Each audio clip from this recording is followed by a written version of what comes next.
close your eyes, and imagine the night sky glowing above ancient temples. Across deserts, rivers, and mountain caves, women once stood as bridges between humans and the divine.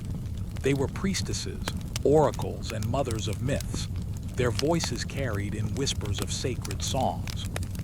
Tonight, let us wander slowly through these forgotten paths.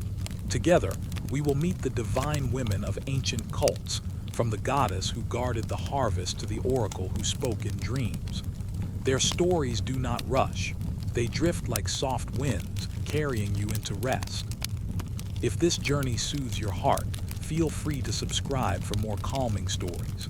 And if you'd like, share in the comments where you're listening from, so our circle of quiet travelers can grow. Night falls gently across the quiet of your room.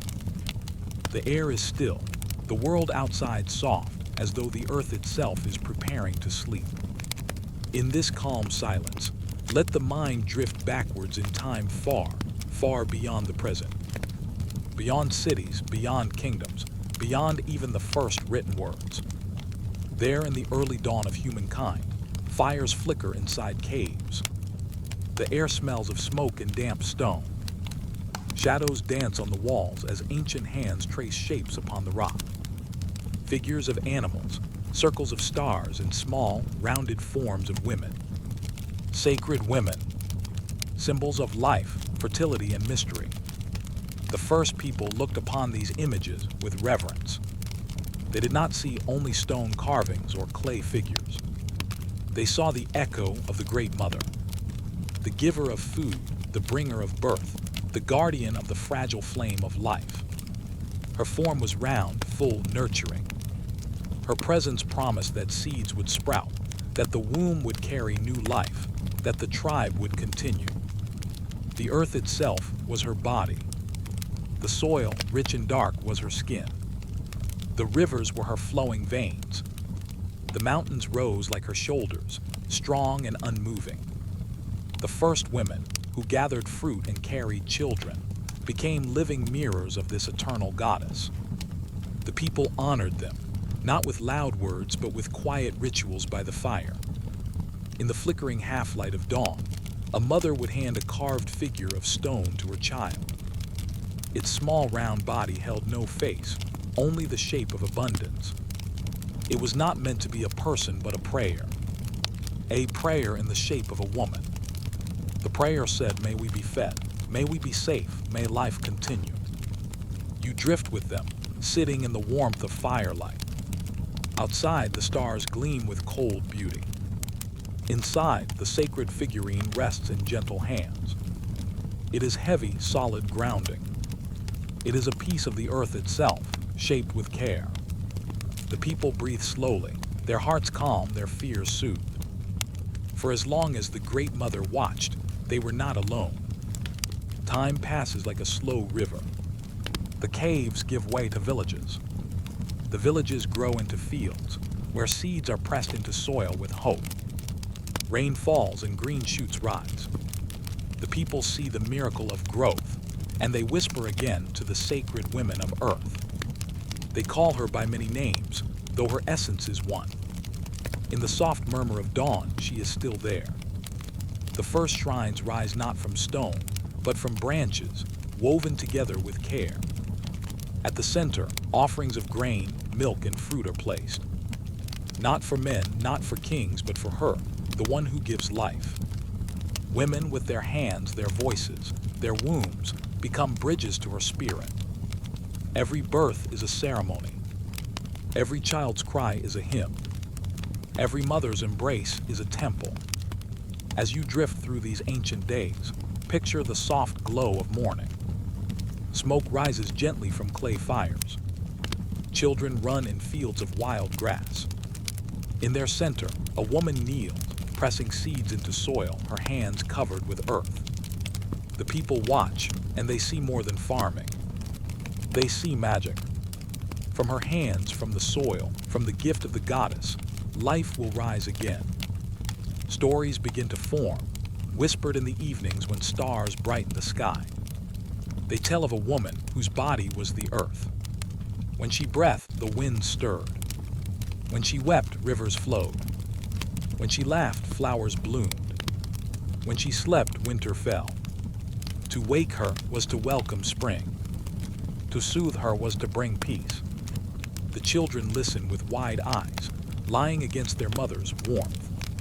They drift into sleep as the stories flow, the sound of soft voices mingling with the crackle of fire. Even in those early days, bedtime stories carried the breath of prayer. They were not meant to thrill or to frighten. They were meant to cradle, to remind every listener that they were part of something larger, softer, eternal.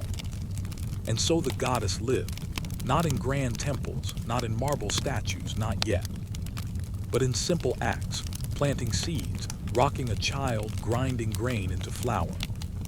Every woman became a reflection of her mystery. Every man bowed his head in quiet respect. For without her, without the sacred women, there could be no tomorrow. The centuries drift onward. The figurines are buried with care, placed in graves as companions for the dead. The people believe they guide the soul into the next life. Just as a mother guides her child, so does the goddess guide the spirit. The cave becomes a womb. The earth becomes a cradle.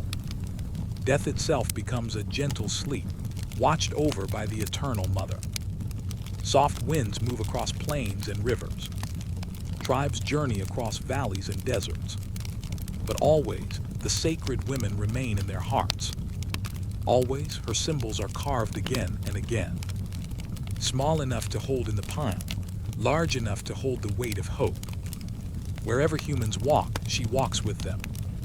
As night settles deeper in your own room, let this ancient presence cradle your mind. Imagine her figure carved of stone, resting gently in your hands. Heavy, grounding, yet filled with quiet tenderness. Her form is not sharp, not detailed, but soft, rounded, eternal.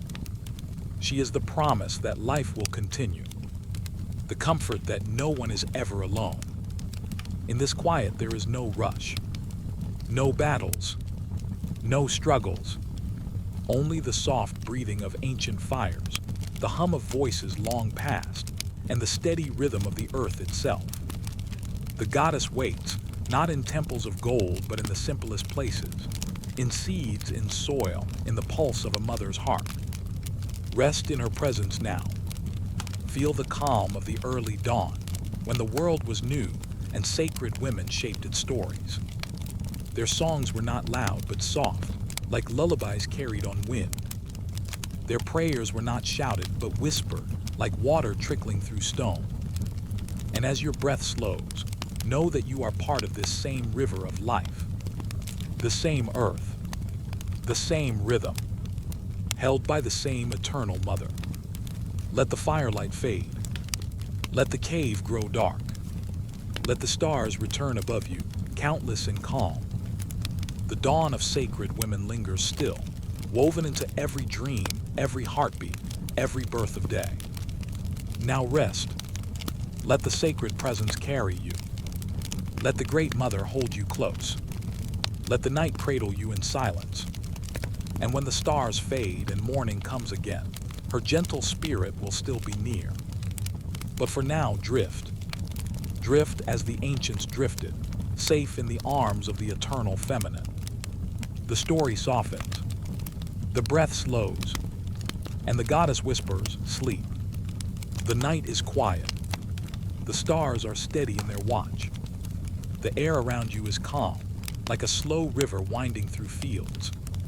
In this peace, let the mind travel further into the dream of old times.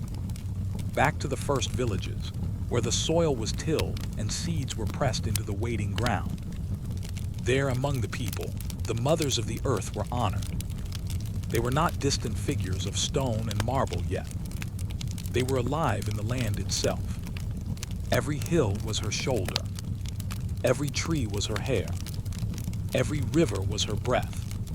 The people looked to her with gratitude. For without her, the earth was empty and the baskets were bare. With her blessing, fields grew heavy with grain. Fruits swelled with sweetness. Rivers shone with silver fish. and the people sang soft songs at dusk, offering thanks to the mothers who guarded it all. Picture the scene. A small village of clay and wood. The sun has set and the air is cool. Smoke rises gently from cooking fires. In the center of the gathering space, a small altar of stone stands, simple and quiet. Upon it rest grains, milk, and honey, gifts for the earth mothers. Women move slowly in circles around the altar. Their voices are low, like a lullaby carried on the breeze. Children watch with wide eyes, resting against their father's knees. The sound is not loud. It is gentle, rhythmic, soothing. A prayer in motion. A dance of gratitude. In the soft glow of firelight, stories are told. One speaks of Demeter, the Greek mother of wheat who held the keys to harvest. Her tears, they say, fell as rain when her daughter Persephone vanished into the underworld. Her sorrow was winter. Her joy was spring. The earth itself rose and fell with her heart. Another story drifts from Egypt, of Isis, the mother who gathered the broken body of her beloved Osiris and gave him new life. From her hands, the Nile swelled with fertile waters. From her love, green fields blossomed along its banks. She was the ever-patient guardian, the one who turned grief into abundance. Far to the east, in India, the people sang of Prithvi, Mother Earth herself. She carried the weight of all creatures upon her back, steady and eternal. Every blade of grass, every grain of rice, every river stone was part of her great body. To walk upon the ground was to walk in her presence. To rest upon the soil was to rest in her arms. In Mesopotamia, they spoke of Ninhursag, the Lady of the Mountains. From her womb came the gods, and from her hands came the fertile lands. She was the mother of kings, the nourisher of cattle, the gentle guardian of gardens. Her breath was in every harvest, her spirit in every orchard. Different lands, different tongues, but the same truth echoed. The earth was alive. The earth was a mother. The earth gave, and so the people gave back. Imagine yourself walking through those early fields. The soil is soft beneath your feet. The scent of grain rises in the evening air. Wind carries the whisper of prayers across the land. The harvest sways like a golden sea. It is not only food, it is blessing. It is the heartbeat of the earth mothers. In the rhythm of planting and reaping, the people found comfort. They knew that the seed must fall into the ground. They knew that rain must fall and sun must warm. And they knew that the mothers were watching. Invisible yet near. Silent yet present in every sprout, every blossom, every full basket of grain. Ceremonies grew from this trust. At the first planting, women knelt and pressed seeds into the soil with whispered prayers. At the harvest, the first sheaf was tied and laid upon the altar as an offering. Not for men, not for kings, but for the earth mothers who had given their gift once again. The seasons themselves were a story, a slow breathing. Spring was birth. Summer was youth. Autumn was motherhood, the fullness of life. Winter was rest, the long sleep beneath the soil.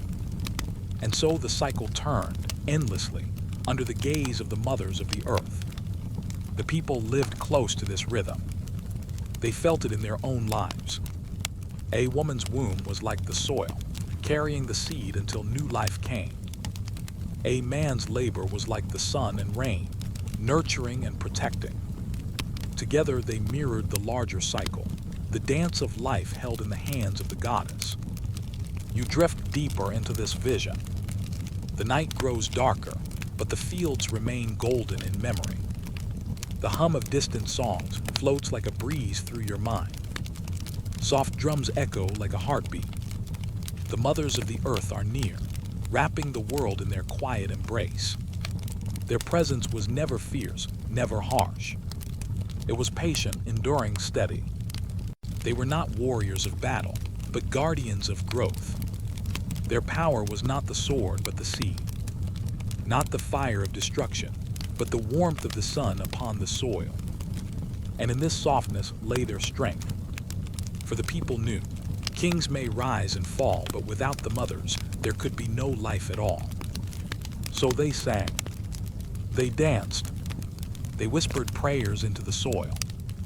They placed flowers by the rivers, poured milk upon the ground, and lit candles of thanks. These were not grand gestures, but simple acts of love. Acts that kept the balance, that reminded the people of their bond with the earth. The stories lived on, carried through centuries. The names of the goddesses shifted, but their essence never changed. Demeter, Isis, Prithvi, Ninhursag, Gaia, Pachamama. Different voices, one truth. The earth is our mother. She holds us in her arms. She feeds us with her body. She shelters us in her silence. Now, as your eyes grow heavy, feel her presence beneath you. The ground, steady and sure, is her gift. The food that has nourished you is her blessing. The air that fills your lungs is her breath. You are always held by her, always carried, safe in the arms of the mothers of the earth. The night deepens. The stars glow brighter. The fields fade into dream. Yet the heartbeat of the earth mothers continues, slow and eternal. It echoes through soil, through stone, through every living thing. Let it echo in you as well. A calm, steady rhythm. A promise that life will return with the dawn.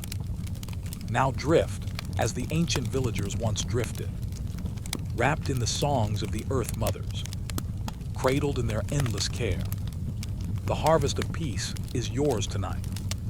Rest, breathe slowly, and let the mothers keep watch until the stars fade and morning returns. The night is deep. The air is cool and still. Above, the sky glimmers with countless stars, and at its heart hangs the moon, round, bright, and timeless. Her silver light spills across fields, rivers, and mountains, bathing the world in a soft glow. In her calm presence, let your thoughts drift gently, as though carried by a quiet tide. Since the beginning of memory, people have lifted their eyes to this shining sphere. The moon was more than a light in the sky. She was a guide, a guardian, a mystery. She marked the passing of time, the turning of months, the hidden rhythms of life. And among her most faithful servants were the women who served as her priestesses. Imagine a temple by the sea. Its stones are pale, glowing faintly in the moonlight. Waves strike the shore in steady rhythm, like a great heartbeat echoing in the dark. Upon the temple steps, women in flowing garments stand with faces lifted to the night. Their voices rise, soft and steady like waves themselves. They sing not to the sun, but to the quiet light that rules the night. The moon has always been a mirror of change. She grows full, then fades. She disappears into darkness, only to return again. Her cycle is eternal, a circle of birth, death, and renewal. The priestesses followed these rhythms with care, for they believed her light guided not only the tides of the ocean, but the tides of the body and the soul. In Greece, the moon goddess Selene was honored. She rode across the sky in a silver chariot, her hair flowing like beams of light. Priestesses tended her altars, watching the phases of the moon with quiet devotion. To them, each crescent was a whisper, each fullness a song, each darkened night a dream. Farther east in Mesopotamia, the people prayed to Nana, the moon god. Yet it was often women who tended his shrines, for they felt the moon's pull most strongly. They kept careful count of the nights, marking the heavens with small clay tablets, reading in the patterns the secrets of seasons and of life itself. Their voices rose in hymns under starlight, words carried away on desert winds. In Egypt, the moon was linked to Thoth, the god of wisdom, but the cycles of the moon were also seen in the life of Isis, the Great Mother. Her priests and priestesses alike walked by moonlight, knowing that her presence was strongest in the hush of the night. They lit lamps shaped like crescents, their flames trembling like small stars. They poured milk and honey in offering, gifts as pale as moonlight itself. And in the sacred forests of the Celts, women lifted their arms beneath the silver glow, whispering prayers to the goddess of the hunt, to the keeper of wild things, to the spirit who watched over women and children. The moonlight fell through branches like lace, scattering across the earth in patterns of blessing. The priestesses of the moon knew that no matter the land, her light touched all. The priestesses lived not only in temples, but also in the quiet spaces of the world. In caves lit by torches, they painted crescents on stone walls. In small villages, they marked the first sliver of the new moon and sang lullabies to newborn children. By rivers, they laid offerings of flowers, letting them drift on the water to catch her reflection. Everywhere, her silver light was a guide. Her cycle was tied to the hidden cycle of women's bodies. Each month, as she waxed and waned, so too did the inner rhythms of life. The priestesses taught that the body itself was a mirror of the heavens, that within every woman was the same mystery that shone above the night. This brought comfort, for it meant that no one was separate from the cosmos. The moon was not only above, she was within. Imagine yourself standing with them. The temple is quiet except for the rustle of robes, the flicker of fire, the sound of soft chants. Above, the moon is full and steady. Her glow softens every shadow. You feel the rhythm of the tide within your own chest. A gentle pull, a gentle release. A breath, a heartbeat. The cycle of the moon mirrored in your very being. Some said the moon was a goddess of mystery and dreams, that she watched over sleepers, guiding them through the world of visions. Priestesses would whisper prayers before nightfall, calling for her blessing over the village. They asked for peaceful rest, for dreams that healed, for guidance that came in silence. And many believed that when the moon was bright, their dreams became clearer, as though her light shone not only on the earth but also within the soul. In other lands, the moon was linked to water, for both moved with tides. The priestesses poured water into bowls of silver, letting the moon reflect upon the surface. They gazed into it, seeing not only their own faces, but also the face of the goddess. The water rippled, the light shimmered, and messages were read in its shifting patterns. It was said that the moon spoke most clearly through reflections, never directly, always through soft images and symbols. Their rituals were never harsh. They were soft, gentle, almost like lullabies to the night. They lit lamps shaped like stars. They wore crowns of silver threads. They sang songs in slow, even tones, each note falling like a drop of water into stillness. The people who listened felt their hearts slow, their worries soften, their thoughts quiet. The moon priestesses were not only guides of the heavens, but also guides of rest. Over centuries, their voices echoed across many lands. From the mountains of Greece to the deserts of Arabia, from the forests of the Celts to the fields of India, the moon was honored. Always present, always changing, always returning. She was the quiet promise that even in the darkest night, light would come again. And so the priestesses stood watch, month after month, year after year, generation after generation. They marked the passing of time not in battles or crowns, but in crescents and circles of light.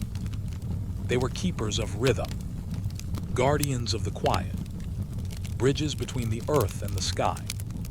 Now, as you rest beneath your own night, feel her presence above you. The same moon that shone over the first temple shines still tonight.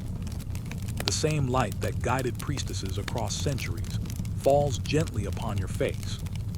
Her rhythm is steady. Her glow is calm. Her blessing is near. The priestesses once sang to her with soft voices, their words rising like silver threads into the dark. Those threads linger still, woven into the fabric of the night. They reach across time, brushing softly against your dreams. They whisper of calm tides, of safe journeys, of the beauty of cycles that never end. Let your breath match the tide. Let your heart rest in her glow. Let the moon's silver calm cradle you, as the priestesses once cradled their people with song. The night deepens. The stars shimmer. The moon keeps watch. Now rest, as her light falls gently across the world. Now drift, as the priestesses once drifted in prayer. Now sleep, as the silver glow of the eternal moon guides you into dreams. The night is quiet. The sky is heavy with stars. A silver wind drifts softly across the ancient mountains, carrying with it the hush of forgotten voices. In the glow of the moon, old temples stand silent, their stones kissed by time, their steps worn smooth by countless pilgrims. It is in this stillness that we return, moving gently into the world of oracles, the voices who once spoke the language of the divine. Close your eyes and see the path before you. It winds through groves of olive trees, their leaves shimmering like soft silver under starlight. The earth beneath your feet is cool, the air rich with the scent of pine and wild herbs. Far ahead, a faint glow marks the sacred place where the oracle waits. It is Delphi, the navel of the ancient world, the place where heaven and earth seem to meet. At Delphi, the temple of Apollo stood tall upon the slope of Mount Parnassus. Its columns reached upward, pale and golden in the sun, silver and shadowed in the moon. Here the Pythia, the priestess oracle, sat upon a sacred tripod. She breathed in vapors rising from the earth itself, a hidden breath that carried the mysteries of the deep. In her trance, her voice trembled like wind through hollow reeds. Her words were carried to those who waited, seekers from near and far. Kings, travelers, dreamers, all came to listen, their hearts open to whatever the voice of the oracle might reveal. The words were never plain. They drifted like mist, full of symbols, full of wonder. To one, she spoke of rivers that would change their course.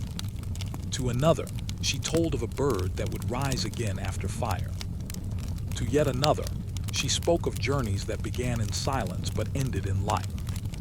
Her language was the language of dream, of poetry, of whispers too deep for plain speech. And so the seekers would leave, carrying her voice within them, pondering it as one ponders a dream at dawn.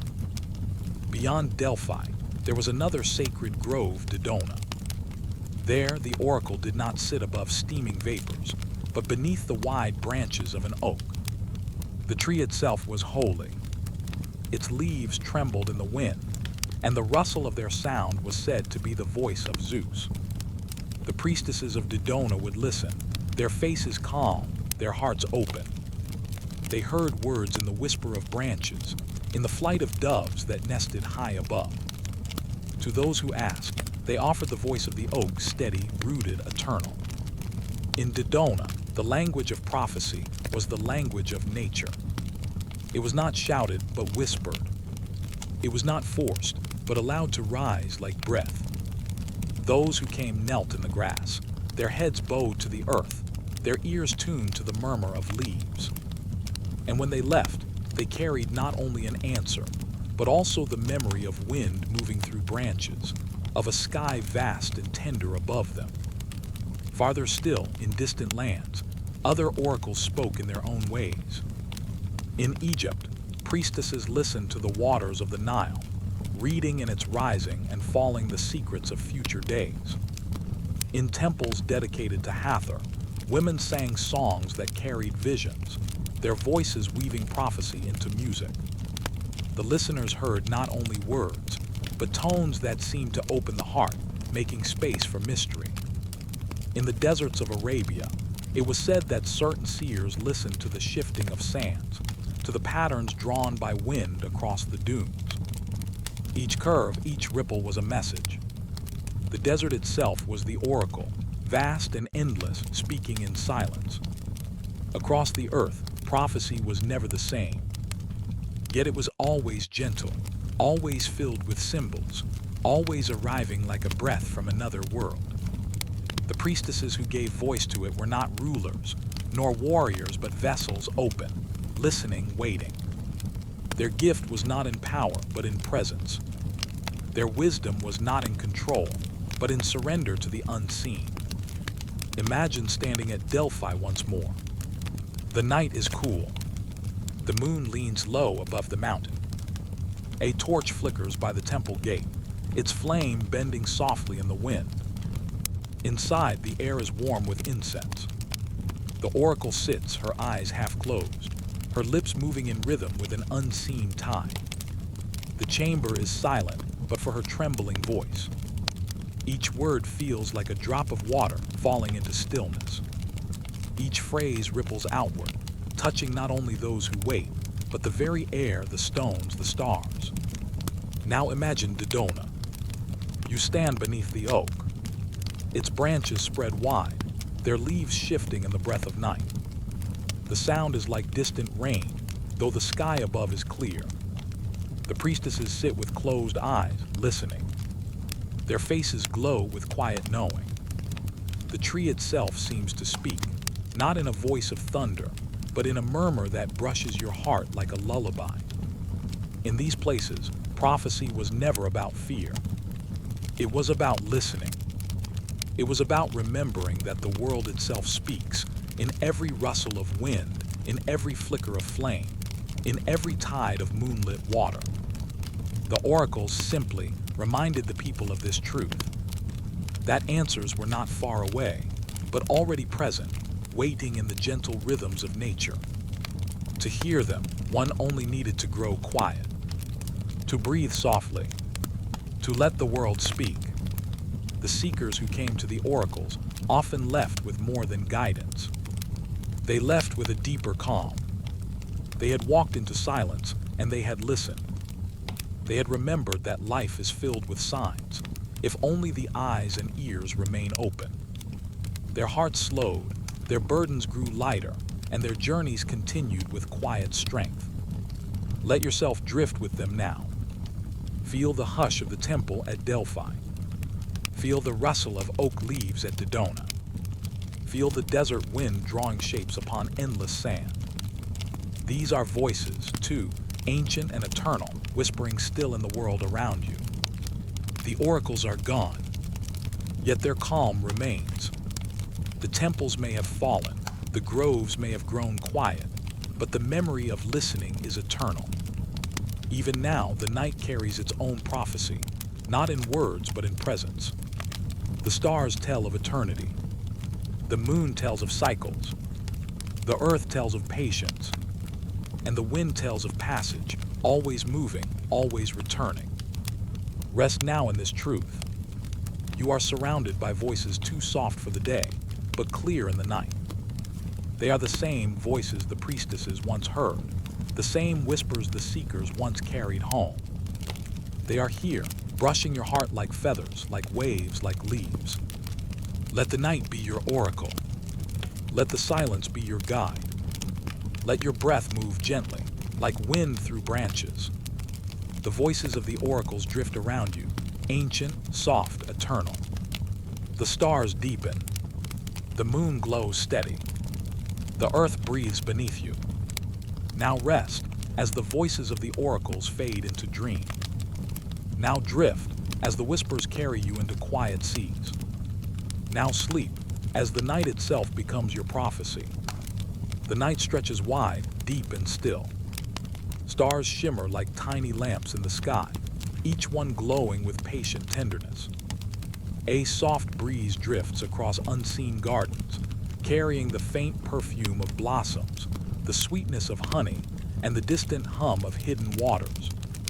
You find yourself stepping gently into this dream world, where the air is warm and fragrant, and the earth seems alive with quiet love.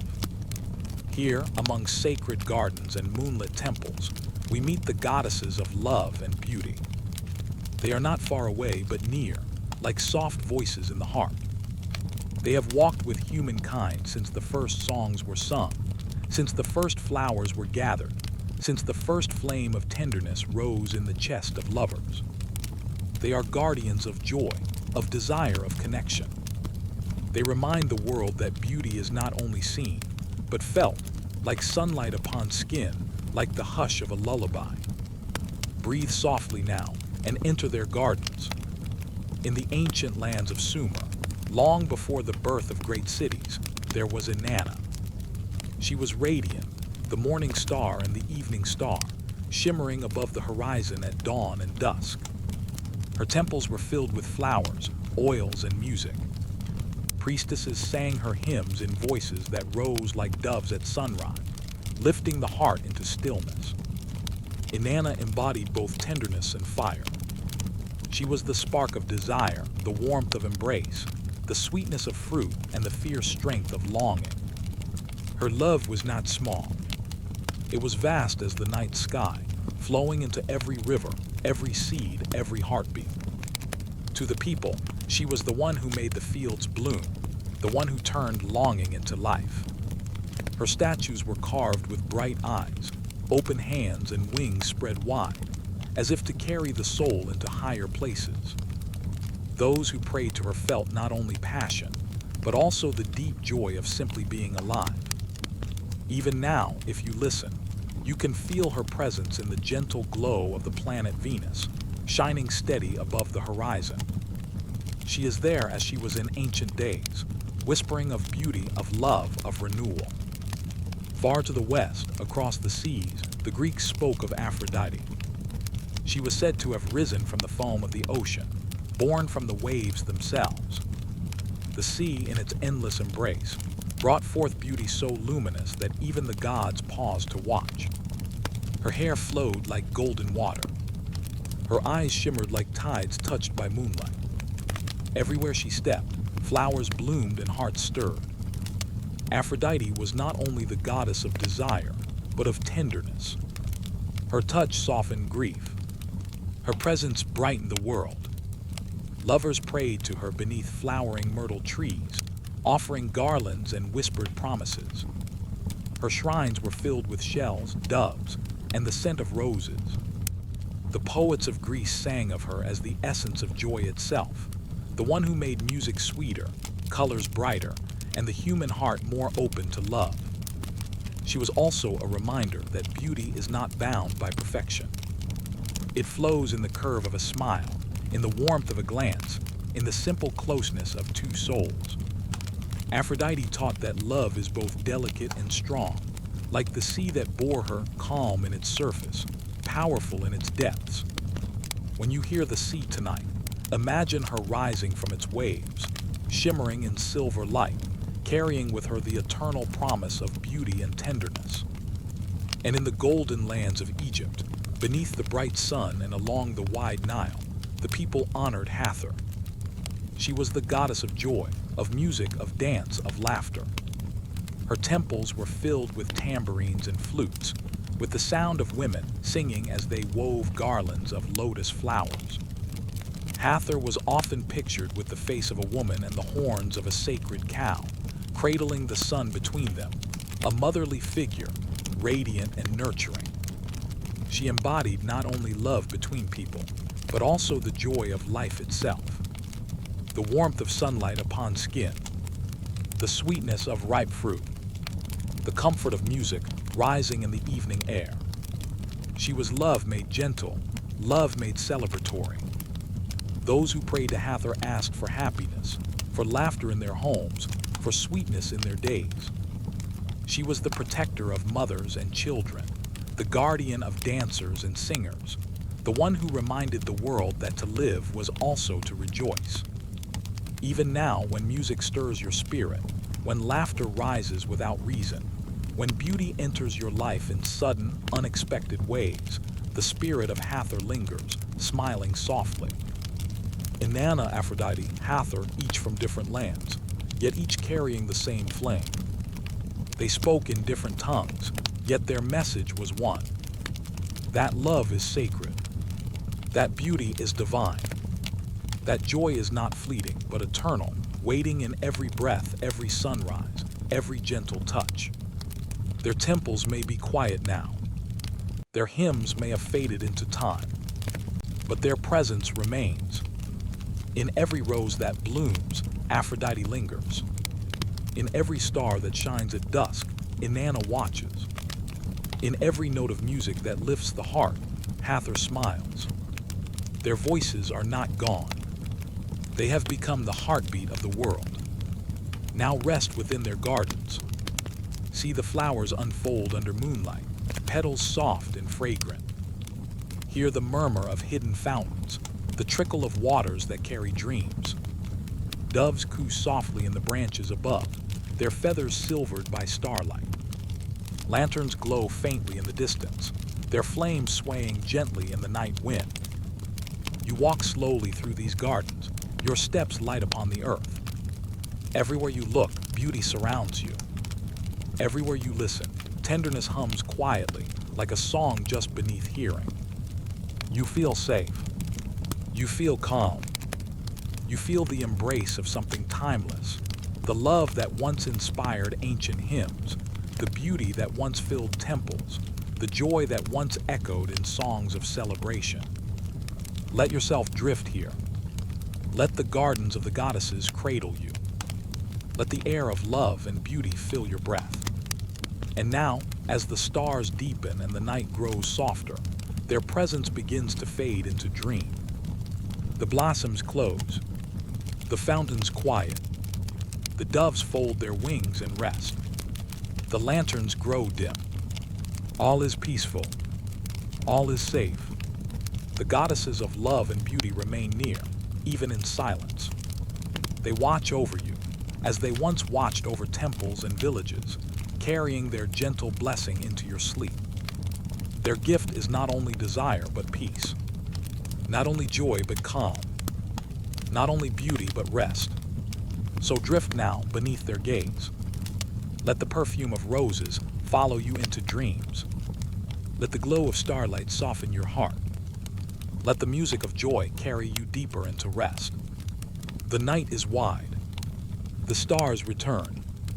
Now close your eyes, as the goddesses whisper softly. Now sleep, as the world becomes their garden. The night deepens. The stars hang above like silver lamps, quiet and unmoving. The air is cool, almost still, like a blanket laid over the world. You rest, drifting, as the story unfolds once more. The path before you is wide and soft, lined with dust that glows faintly in the moonlight. It carries you onward to the places of strength, where the ancient protectors once stood. In the distance, faint drums echo slow, steady, as if the earth itself breathes. They do not stir fear. They are not the drums of war. They are the heartbeat of guardians, keeping watch through the night. And as you drift closer, the veil of time softens. The guardians come forth, not as warriors rushing into battle, but as glowing presences, radiant with calm and strength. The first guardian steps into view. She moves with grace, her steps soundless, like a soft wind over stone. This is Athena, daughter of wisdom, the spirit of thought and protection. Her armor gleams, yet it does not clash or shine too brightly. It glows like the quiet surface of the sea beneath the moon. In her hand rests a shield, but it is not raised in anger. It rests beside her like a circle of calm, a promise that danger will not cross. Athena is not only the protector of cities, but of minds. She teaches that strength can live in silence, that peace can be guarded with patience. She does not shout, nor does she strike without reason. She watches, she waits, and when the moment calls, she steps forward with steady hands. You feel her presence like a still lake within you. Her wisdom spreads softly, reminding that every heart can be strong without being harsh. The owl, her companion, drifts overhead, wings wide and silent. It watches as she watches, eyes glowing with the wisdom of the night. The city she guards rests in sleep. Its walls stand tall not only because of stone, but because of her care. Every dreamer within those walls lies safe under her shield. And so do you. You too rest beneath the quiet shelter of Athena's watch. The path bends, and the air grows warmer. The moonlight deepens into gold. A soft fire glows on the horizon, not fierce but steady, like the embers of a hearth. From the flame steps another guardian, Sekhmet, the lioness of Egypt. Her eyes glow like the sun at dawn, but her voice is softer than sand carried by the desert wind. She is power woven into protection, fierce yet tender for those she shields. In ancient temples, her statue stood tall, lion's head upon a woman's body, a sign that love and fury can dwell in the same heart. She was called upon when people needed safety, when illness or danger pressed too near. Her roar was said to chase away the shadows. Her presence was fire that consumed the harm and left only peace. As she steps closer, you do not feel fear. Her warmth circles around you like the glow of firelight in the darkness.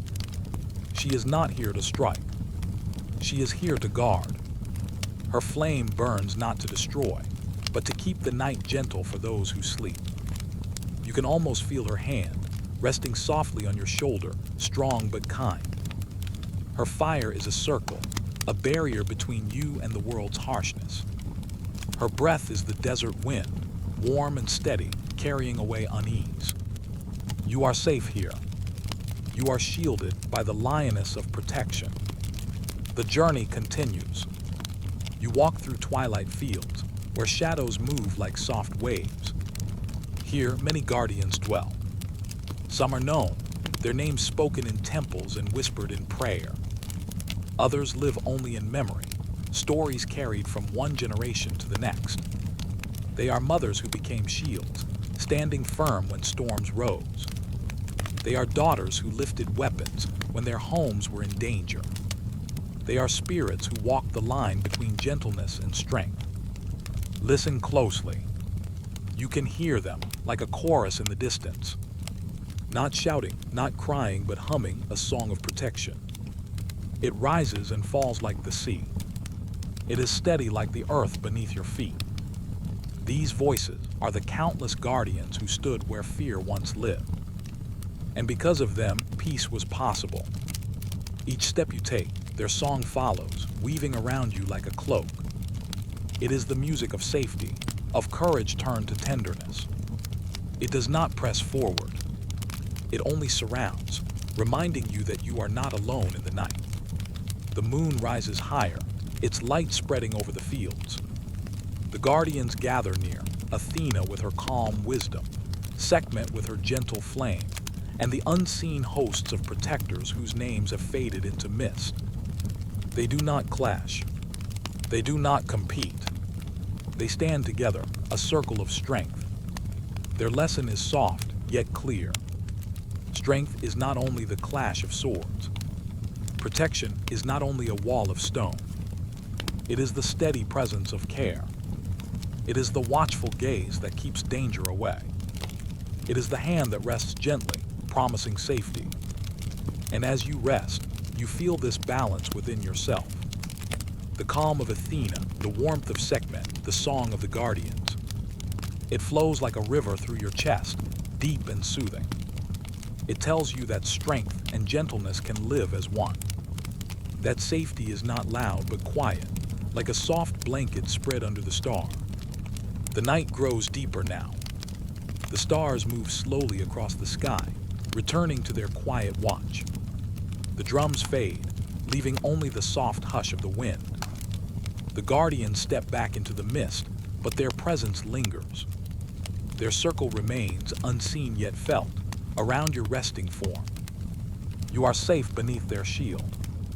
You are warm within their fire. You are held within their song. Let the breath slow. Let the body soften. The protectors keep watch. The night is gentle.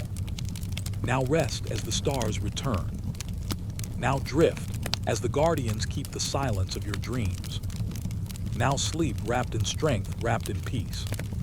The night has grown still. The air rests, soft as silk, carrying the faint scent of flowers that only open when the world is quiet. Above, the stars glitter in their endless silence, Yet far away, on the edge of dreams, a warm glow begins to rise. It is not yet dawn, yet the golden light already spreads.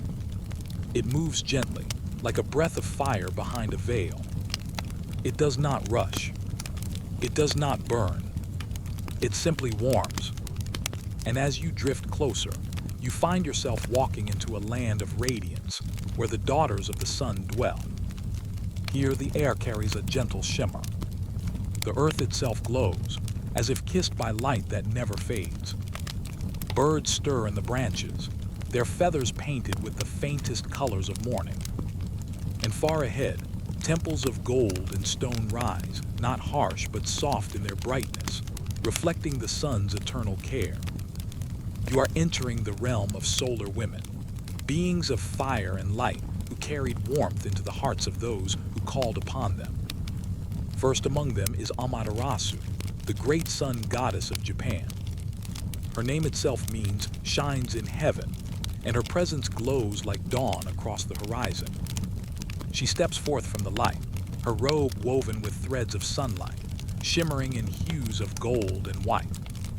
Her hair flows like beams of morning, each strand soft yet bright. Her face carries the calm of the rising sun, not harsh, not burning but gentle, steady, life-giving.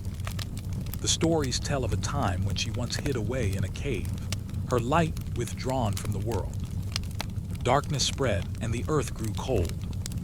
But the other spirits gathered, placing a mirror before her hiding place. They danced with joy, they sang with laughter, until curiosity brought her forth. When she stepped out, her light returned, and the world was made whole again. Her gift was not only fire and brightness, but joy, a reminder that light is not only power but presence. She shines not to burn, but to bring life. Fields ripen beneath her, rivers glimmer with her reflection, and the hearts of people lift when her face touches the morning sky. As you rest, her light falls softly on you, like the warmth of dawn across closed eyes. She whispers not in words, but in warmth, that even when light hides, it always returns. Even in the darkest night, brightness waits, ready to rise once more. The golden path stretches on, and you find yourself among stories of queens who were touched by the sun. Some were said to carry the sun in their blood, chosen to rule with radiance. Others were linked to fire itself, keepers of sacred flames that never die. In ancient lands, queens were sometimes seen as daughters of the sun, their crowns gleaming like halos of gold. They were not only rulers, but guardians of warmth. They lit fires in the hearts of their people, guiding them with clarity and strength. Picture one such queen, standing on a high terrace at dawn. The first rays of the sun touch her face, and all around, the world brightens. Her people look to her not only for command, but for comfort.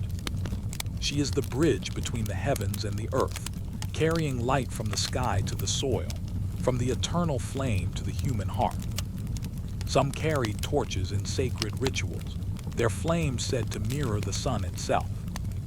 Others wore golden jewelry shaped like discs of light, circles that reminded their people of the eternal wheel of day and night. They were women who embodied fire, not as destruction, but as warmth, order, and renewal. Their legacy lingers in memory like embers that never fade. As you drift deeper, you feel their presence too, steady, guiding, protective, like the glow of a hearth on a cool night. Farther still along the golden path, there are stories of women who carried fire into the world itself. Some were goddesses, others heroines, yet all bore the gift of light. In one tale, the flame is hidden, and the people live in cold shadow. But a woman steps forward, carrying a spark in her hands. She walks through forests, across rivers, over mountains, shielding the fragile flame against the wind. She brings it home to her people, where it becomes a fire that warms, cooks, and comforts. In another, the flame is celestial, born of the sun. A daughter of light bends down and places it in the hands of humans, a gift so precious it must be tended with care. She does not shout or boast of her gift. she only smiles, watching as the fire grows, becoming part of life, part of memory. These fire carriers remind us that light is not only in the sky. It is also in the hands that share it, in the hearts that keep it safe, in the homes where it glows quietly, never demanding, only giving. As you breathe slowly, you can almost see the flame in your own chest. It is small, steady, and warm, a reminder that the daughters of the sun left not only brightness in the heavens, but sparks within every living being. The journey brings you now to the edge of the horizon. Here the sun is seen not only as light, but as a circle without end. Rising and setting, returning and fading, yet always faithful, always whole. The daughters of the sun do not fear this cycle. They embody it. Amaterasu returning from her cave. Queens crowned anew with every dawn. Fire carriers passing the flame from hand to hand. They remind us that light is never lost. It only changes form. What sets will rise again. What fades will glow again. And in every heart, the flame of the sun rests quietly, waiting to shine. The sky above glows brighter now, as if the world itself is preparing for morning. But still the air is calm. The warmth is soft, wrapping around you, not urging you awake, but guiding you into deeper rest. The daughters of the sun step back into their radiance. Amaterasu returns to her golden palace in the heavens. The queens dissolve into memory, their crowns glowing faintly like stars. The fire carriers place their flames gently into your dreams. And you resting here carry their warmth within. Your body is safe. Your spirit is calm. The golden light does not blind or burn. It soothes. It wraps around you like a blanket of soft fire. Now let the breath fall slower. Let the body sink deeper. The sun will rise in its time. The daughters will shine again when you wake. For now, the night holds you in safety, and the golden warmth lingers. Drift onward. Now rest as the stars return. Now sleep as the daughters of the sun keep their quiet watch. The night deepens. The stars above shimmer faintly, their light fragile as candle flame. The air grows cooler, carrying with it the quiet scent of earth after rain. It feels as though the world itself exhales, soft and slow, preparing for silence. You drift now into a gentler shadow, a path of muted tones. Here, the wind no longer stirs the trees. The rivers flow more slowly. And at the horizon, instead of dawn, there lies a doorway of dusk. A gate that opens not into day, but into the mystery of the underworld. Walk softly, for this realm is not a place of fear. It is not a place of punishment. It is the still place, the resting ground, where the soul sets down its burdens. And here, in this quiet land beneath the earth, the keepers wait, women who watched over the passage between life and what lies beyond. The first is Persephone. She is both maiden of spring and queen of shadows.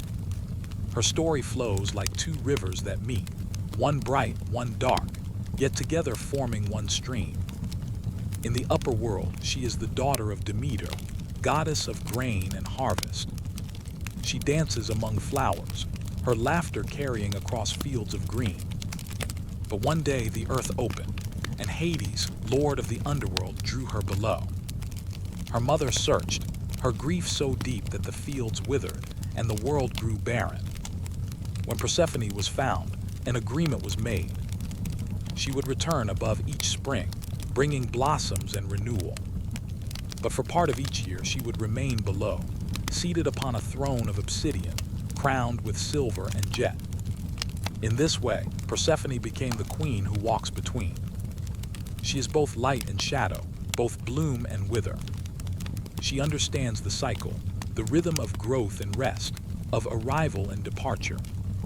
In the underworld, she is not cold or cruel. She receives souls gently, with hands as soft as petals.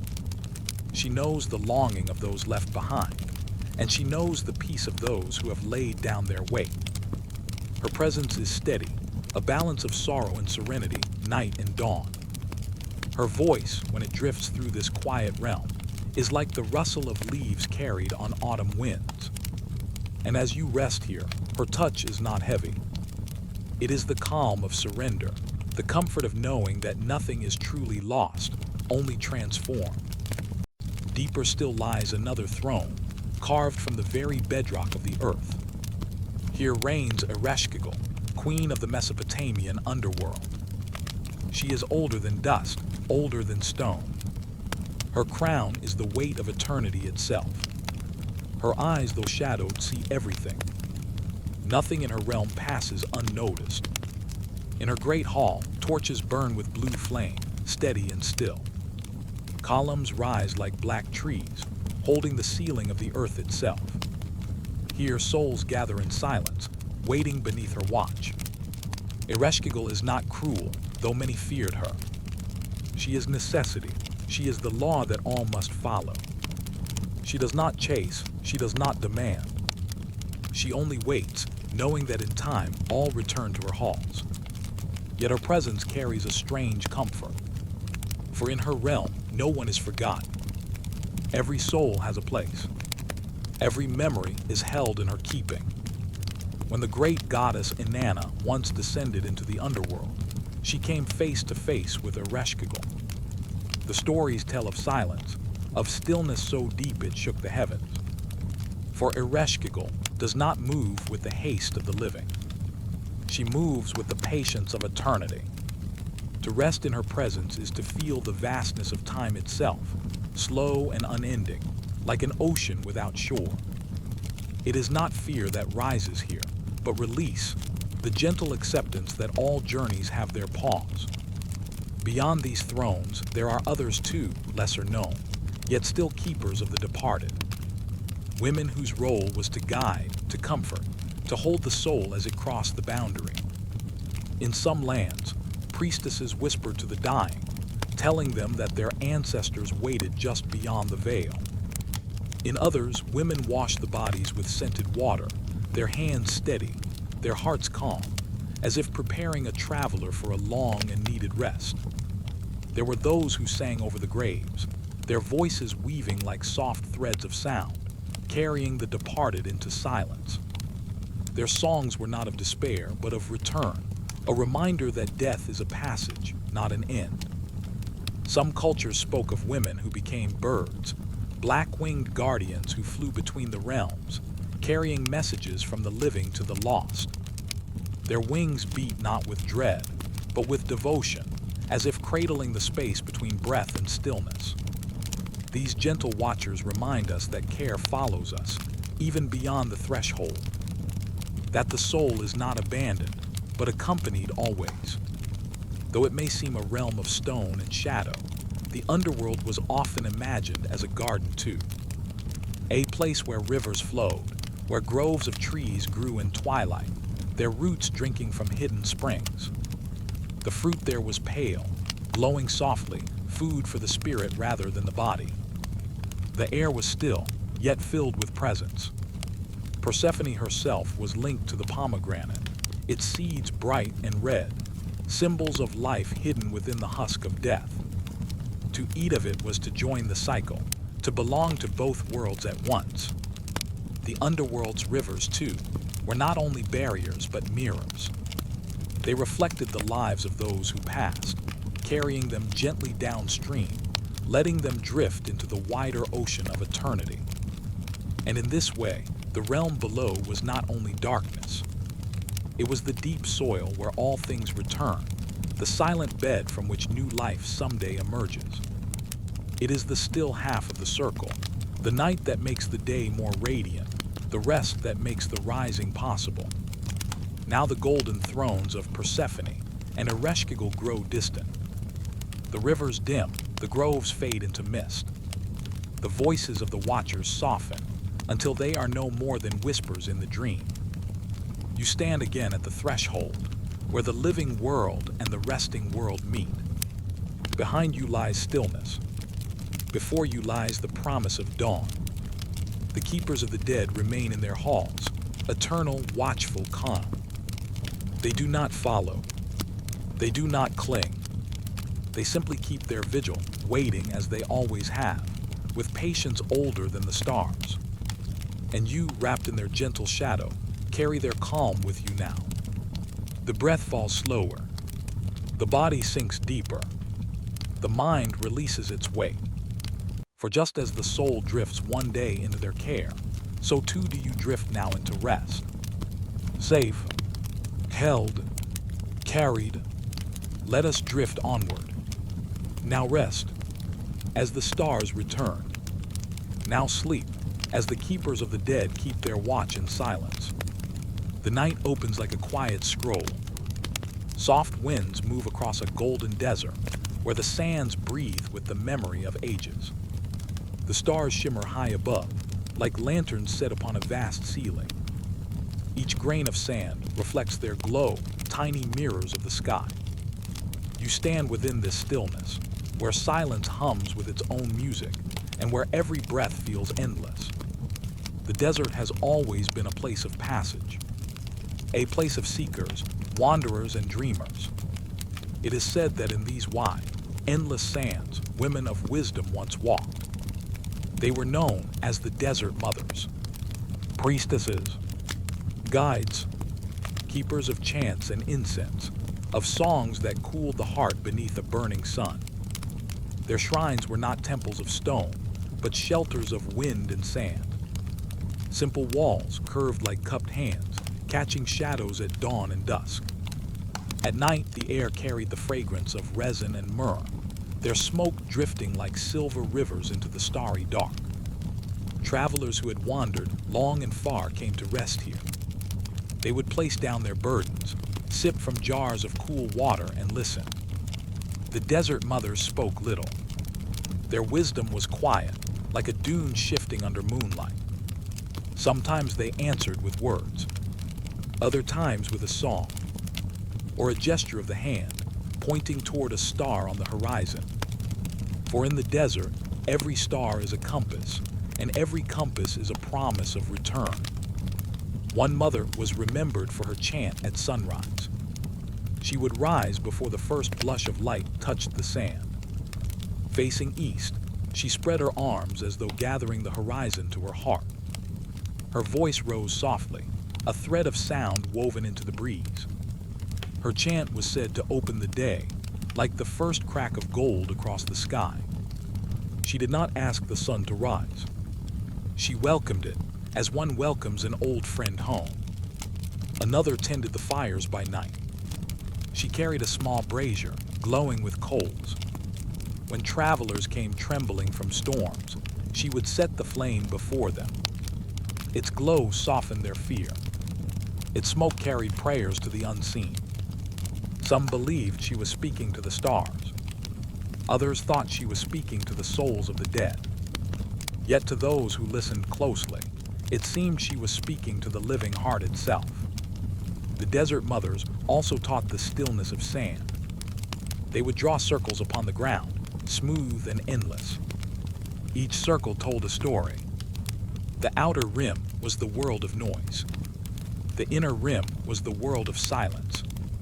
And at the very center where the fingertip paused, there was only breath. Travelers who gazed upon these circles often found their own rest. The dust would scatter with wind, yet the memory of the circle remained in their souls. In Egypt, near the edge of the Nile's reach, there were women who blended desert with river. They spoke to the flowing water and to the still dunes, keeping balance between dryness and life.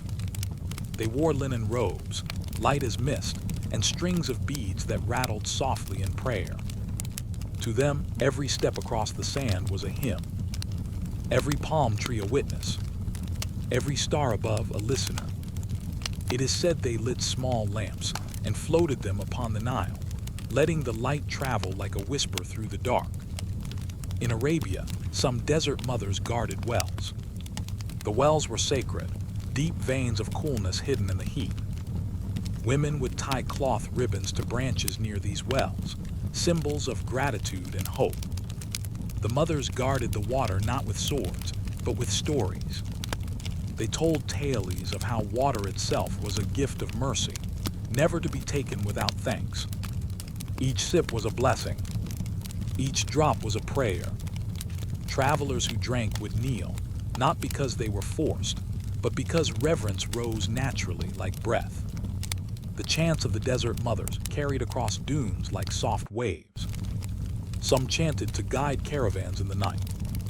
Others sang to soothe children, their voices echoing like lullabies across the sands. A single voice could travel far in the desert, as though the wind itself carried the notes gently onward. These songs became memory. They were carried from one traveler to another, like hidden seeds scattered in the mind. Long after the voices were gone, the songs remained. The incense they burned was more than fragrance. Frankincense, myrrh, sandalwood, each carried meaning. Smoke rose slowly, curling into the sky, forming shapes that faded almost as soon as they appeared. To the desert mothers, this was a lesson, that nothing held shape forever, yet every form was beautiful as it passed. Travelers watched the smoke drift, and their thoughts too began to soften, loosen, and rise. Worries became as light as air. Memories became as gentle as clouds. And rest came without effort. The sands themselves were teachers. They shifted, but they endured. They erased footprints, yet remembered journeys. The mothers taught that a person, too, was like the desert, strong yet soft, endless yet fleeting, able to hold both silence and song. When the wind lifted and the dunes began to move, it was said to be the desert's own chant, a hymn too vast for words. In the heart of the desert night, the sky stretched endlessly, black and deep, sprinkled with white fire. Some stars were thought to be ancestors, some wandering spirits, others keepers of time. The desert mothers looked upward often. They reminded travelers that though paths shift in the sand, the stars remain faithful. To look upward was to remember that no one was ever truly lost. And so, across Arabia and Egypt, through shifting dunes and whispering palms, the desert mothers became symbols of guidance. They carried no crowns, no thrones, no weapons. Only chants, incense, water, and silence. Yet their presence was enough to calm the restless, to ease the weary, and to hold the heart steady through storms of sand and storms of spirit. Now, as you drift within this story, imagine yourself resting near one of their shrines. The sand is cool beneath you. A small fire glows softly, casting gentle shadows. Above, the stars watch like guardians. You hear the faint sound of a chant, rising and falling like the breath of the earth.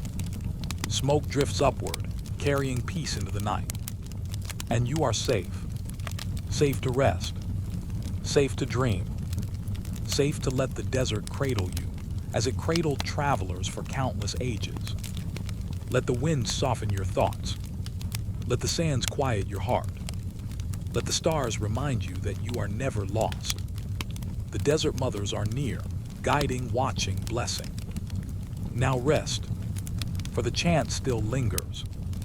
The incense still drifts, and the desert, wide and endless, keeps its gentle silence. Let us drift onward. As the stars return, night settles like a silver veil. The air is soft, and the world feels as though it is exhaling.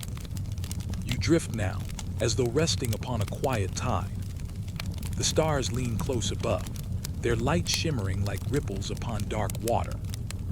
All around, you feel the presence of flowing rivers, of wide seas, of hidden streams. Water has always been a cradle for life. It carries stories, secrets, and songs. It is said that within its endless waves, the spirit of the divine feminine lives and breathes. Listen now. The waters are calling. They call gently, like a lullaby woven into the breath of the earth. And as you float upon this dream, you begin to meet the mothers of rivers and oceans, the keepers of tides and fountains, the goddesses who pour light and wisdom as easily as streams pour into the sea. Far across the wide Atlantic, where waves crash in rhythm with the moon, there is Yemya. She is the mother of oceans, a goddess beloved by those who live beside the shore. Her presence is felt in the rolling surf, in the foam that touches the sand, in the deep blue that stretches beyond sight. She is often imagined with the grace of the sea itself, flowing robes like waves, jewelry that glitters like seashells under sunlight. But more than her form, it is her spirit that comforts. To those who turn to her, she is both mother and sea, vast, eternal, embracing. Sailors once whispered her name before journeys. Fishermen poured a little water, a little wine, or a small gift into the waves, asking her blessing. Mothers sang her name when children cried, believing her waters soothed restless hearts. The sea could be fierce, yes, but Yemya was not the storm. She was the gentle tide that carried all things back to safety. Even the lost were never lost forever in her embrace. Close your eyes now. Feel her waves beneath you. They rise and fall like steady breaths. They do not rush. They do not drown. They simply hold you, cradling you, reminding you that the sea is not only vast but kind. From the oceans of the west, let us drift to the flowing rivers of the east. There Saraswati moves like light over water. She is the goddess of knowledge, of song, of learning. Yet she is not found in dusty halls, but in the gentle flow of rivers. Her waters are said to carry wisdom, cleansing the mind as rivers cleanse the land. Her name is sung in hymns. Her image often shows her seated upon a swan, a veena, a stringed instrument resting in her hands. Around her the river flows clear, never muddy, never still. It is said that when Saraswati speaks, her voice is like water, moving, sparkling, alive. She reminds all who listen that knowledge is not a heavy weight. It is a stream. It flows through us. It refreshes us. It makes us new, again and again. Travelers along her sacred river once paused to sip, to wash, to listen. They believed the water carried not only coolness but clarity. It softened confusion, washed away doubt, and carried inspiration like a hidden pearl. Those who drank felt lighter. Those who listened felt wiser. Like water, Saraswati never forced her way, she simply flowed, and all who touched her current were changed. The waters flow onward, beyond deserts, beyond mountains, into the quiet places of the world. Every culture, every land, has known the feminine in water. For water is both mother and mystery.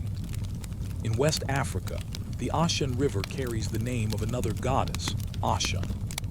She too is a river mother, flowing with sweetness, beauty, and love. Her waters are golden like honey, like sunlight upon ripples. Those who seek her favor bring offerings of mirrors, songs, and fresh fruit, placing them by the water's edge. They believe she hears every word, every prayer whispered into the flow. When the river glimmers in sunlight, it is said to be her laughter. When it shimmers in moonlight, it is her dream. Ashan, like Yemya, like Saraswati, holds what is fragile and carries it gently. Her waters do not only quench thirst, they heal hearts. They remind lovers of tenderness. They give balance where there is loss. To walk beside her river is to walk beside grace itself. And further still, in the ancient Nile of Egypt, waters once carried the songs of Isis. She, the great mother, the healer, the magician, was tied to the flow of the Nile itself. When the river swelled and flooded, it brought fertility to the land. The people gave thanks to Isis, for her tears of mourning were said to be the very floods that renewed the earth. She wept for her beloved Osiris, yet her grief became a gift. Through her sorrow, life returned each year. Her tears were not only loss, they were blessing. Even pain, even longing, could be transformed into nourishment. The Nile itself became her song of renewal. To drink from its banks was to drink from the love of a goddess who knew sorrow, but also knew how to turn sorrow into life. Her waters reminded the people that nothing is wasted, not even tears. They too are part of the river. Water in every land is both a mirror and a guide. It reflects the sky, the stars, the moon. It reflects the face of anyone who bends close to it. Yet it also carries us onward, from one place to another, from one moment to the next. It teaches us that stillness and movement are not enemies, they are sisters. A lake is still, a river flows, and yet both are water. Both are whole. The divine feminine within water whispers the same truth. One can be gentle and strong. One can be calm and deep. One can hold and also release. Just as waves embrace the shore, yet return again to sea. Now imagine yourself floating upon these waters. The tide is slow, steady. The river bends softly, carrying you without effort. Above, the stars scatter like jewels upon a velvet sky. Around you, you feel the presence of Yemya, of Saraswati, of Ashan, of Isis. They are not separate, but streams of the same ocean. They flow into one another. Their songs blend, like voices in harmony. You are safe here. The water holds you. The night watches you. The divine feminine flows around you, within you as gentle as breath. Let yourself rest upon these currents. The sea is wide, but it carries you. The river is long, but it does not tire you. The waters know the way, even when you do not. Trust their rhythm. Trust their calm. Trust that you are carried. The waves rise, then fall. The river bends, then flows onward. Your breath follows the same pattern, in, out. In, out. Like water, always moving, always returning. Now the chants of Yemya fade into the lull of waves. The songs of Saraswati dissolve into the hush of a river. Ashan's golden laughter glimmers and softens. Isis' tears fall like gentle rain, then vanish into the soil of dreams. All waters meet in silence. All rivers return to the sea. So rest. Let your thoughts drift as leaves upon a current. Let your heart float as lightly as a shell upon the tide. You are safe in these waters. You are held. You are home. Let us drift onward now, carried by rivers, carried by seas. As the stars return and the waters sing you into sleep. The night deepens. Candles flicker low, their flames swaying like soft whispers of wind. Shadows stretch across ancient stone, and the stars above seem to lean closer, listening. The air is hushed, like a sacred chamber where silence itself holds memory. Here in the quiet, the story of queens begins to unfold. Not queens of wealth alone, nor queens of power alone, but women who stood between two worlds, the earthly and the divine. They were bridges, guiding their people not only in life, but in spirit. Rest now and drift into their realm. You will find yourself walking marble halls, golden deserts, fragrant gardens, and moonlit temples. Everywhere the queens are waiting. Their crowns are not heavy iron. Their crowns are woven of starlight, of river reeds, of whispered prayers. They belong not only to thrones, but to thresholds, where the human heart meets the touch of eternity. In Egypt, beneath skies where the sun burned with timeless fire, queens rose who were more than rulers. They were symbols, mothers, priestesses, and guides. Hatshepsut, a name carried in stone, wore the regalia of kings. She dressed in sacred symbols, not only to claim her place, but to show that the line between man and woman, king and queen, could dissolve in the service of the divine. In the great temples, she offered to the gods, her voice rising with the scent of incense. She was seen as chosen, touched by the sun, a bridge between mortal land and heavenly power. Yet it was not power that made her sacred. It was her devotion. Her image carved upon walls shows her hands lifted, not in conquest, but in prayer. The gods leaned close, and the people believed her prayers were heard. She was both their ruler and their vessel, carrying offerings beyond human reach. In her presence, the throne was not only political, it became an altar. Further north, in the echo of desert winds and Babylonian towers, another queen walked between realms. Semiramis, half legend, half memory, is remembered as one who wove the human and divine together. Her name drifts like mist across time, carried in songs, in carvings, in whispers of myth. She was said to build gardens that touched the sky, green terraces rising like steps into heaven. These gardens were not only beauty, they were prayers in stone and soil. In them she made the earth itself a temple, a ladder toward the divine. Her role was more than ruling armies or guiding councils. She was a mediator, balancing the needs of the earth with the call of the heavens. Her gardens still bloom in memory, and though the soil is lost, the idea remains that queens could weave a sacred bond, lifting mortals into the presence of gods with every stone, every seed, every breath. In faraway Ethiopia, beneath skies painted with endless stars, came the story of the Queen of Sheba. Her name is Bilqis in one tongue, Maktu in another, but always she is remembered as radiant, wise, and mysterious. She journeyed across desert sands to meet King Solomon, drawn not by power, but by wisdom. Yet she herself was more than a visitor. In her people saw a queen who carried divine insight, who could stand in the courts of men, yet belong equally to the mysteries of heaven. Legends say she ruled with a calm hand, her throne both a seat of judgment and a shrine of grace. She was not only a queen of her land, she was a queen between worlds, her words carrying weight on earth while echoing with divine resonance. In her story, one sees not wealth, not jewels, but the glow of a woman whose presence reminded her people that their lives touched the eternal, that wisdom was itself a sacred light.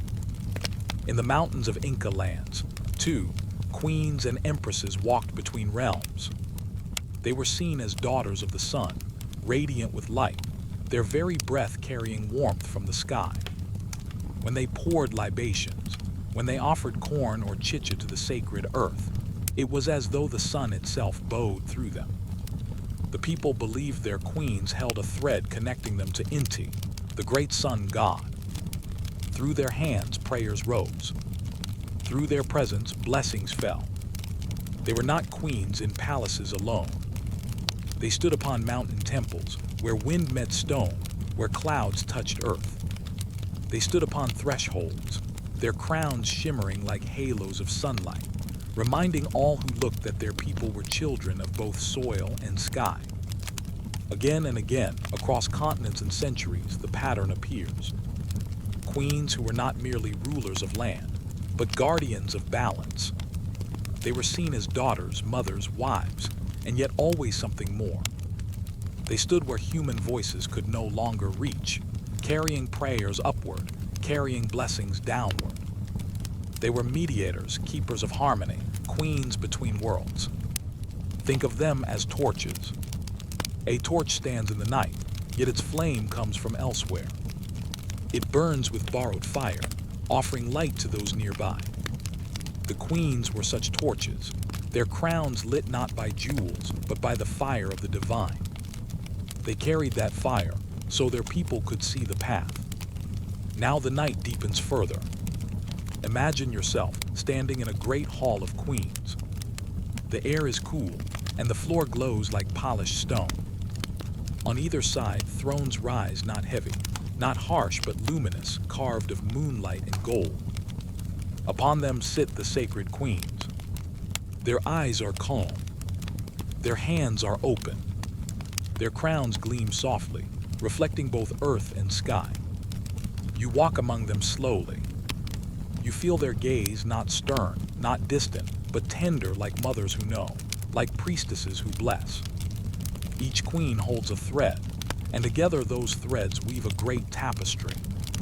It shimmers in the air, showing rivers, mountains, stars, and thrones all joined.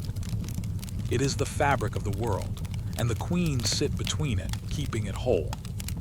Let this vision cradle you. The queens remind you that life is not divided, that human and divine touch in every breath, in every prayer, in every gentle act of care. They remind you that power need not be harsh, that strength can be tender, that to guide is also to bless. Their voices blend into a lullaby, soft, steady, endless as the time. And so the night carries you. The stars bow low. The halls of queens grow distant, their crowns now only glimmers in your memory. But the calm they leave remains, like water still shimmering after the stone has sunk. Rest now, child of earth and sky. The queens keep watch still. They sit upon their thrones between worlds, eternal, unshaken. You are safe. You are held. You are part of their harmony. Let us drift onward now, beyond the thrones, beyond the stars. As the night returns, and the queens between worlds guard your sleep, night rests gently upon the earth. The sky is calm, a deep velvet of quiet stars. The wind moves like a slow breath, touching the walls of forgotten temples, carrying whispers of prayers long ago spoken. Candles flicker in shadowed corners, and the scent of incense curls like a dream, rising and dissolving into the air. The hour is soft, and in this softness a story unfolds. It is the story of women whose devotion was not carried only in words, but in movement. Temple dancers, priestesses, daughters of rhythm. They lived in the space between silence and music, between stillness and motion. Their bodies became offerings, their steps became prayers, their songs became bridges to the divine. Let us walk quietly into their memory and listen to the songs of their devotion. In the lands of Mesopotamia, where rivers flowed like shining veins across the desert, the temple was more than a place of worship. It was a world of sound, fragrance, and movement. Here, women served the goddess Inanna, queen of heaven, star of morning and evening. Her temples were alive with hymns, with drums, with dancers who told her stories not in words, but in flowing steps. They moved in circles, their arms rising like wings, their feet striking the ground with the rhythm of the earth. Every turn was a star turning. Every step was a heartbeat of creation. The people watched, and in the dancers they saw not simply women, but the goddess herself reflected in flesh and form. The dance was not entertainment. It was devotion. It was prayer. As the lyres played, as the drums pulsed, the air trembled with holiness. The dancers became vessels, carrying the longing of the people upward, carrying the blessings of heaven downward. The temple floor was no longer stone. It was the sky itself, alive with rhythm and light. In India, too, the sacred dancers were honored. They were called Devadasis, servants of the divine. Their lives were bound to the temple, their days shaped by prayer, by ritual, by the art of dance.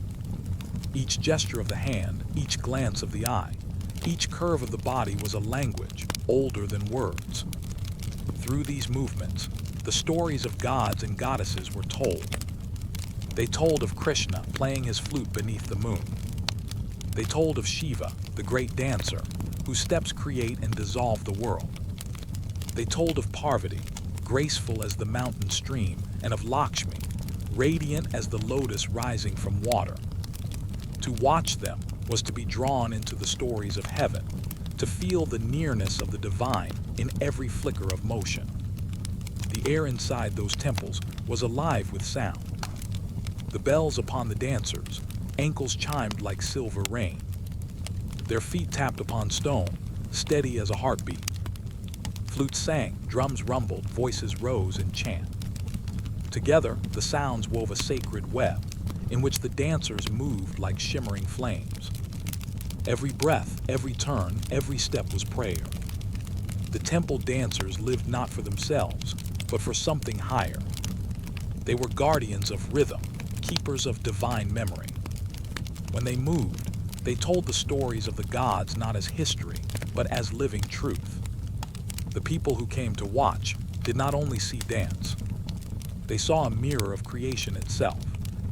They felt themselves lifted beyond the walls of the temple, into a space where heaven and earth touched. And in this way, the dancers were like rivers. A river flows between mountains and sea, carrying water from one to the other. The dancers, too, carried devotion upward and blessings downward. They were flowing water, shimmering bridges, soft pathways for the soul. In Mesopotamia, when the goddess Inanna was honored, the dancers would move as though wearing her radiance. Their faces were calm, their movements bold yet graceful. They lifted their arms like the rising sun, then curved their bodies like the crescent moon. The people saw in them the cycles of time, the rhythm of day and night, the endless turning of the heavens. In India, when Shiva was remembered as Nataraja, the lord of the dance, the dancers reflected his eternal rhythm. Shiva's dance was said to create worlds, to sustain them, and to dissolve them. The dancers, circling in the glow of lamps, carried that cosmic movement into human sight. Each turn, each stamp of the foot, was a spark of creation, a reminder that the universe itself was dancing. And when the dancers moved for Krishna, their steps became playful, their eyes glimmered with devotion.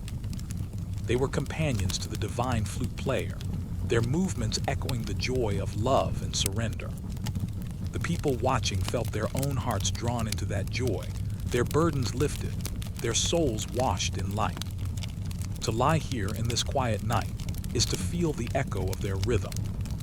The world around you grows still, yet within that stillness there is movement. The soft beat of your heart, steady as a drum.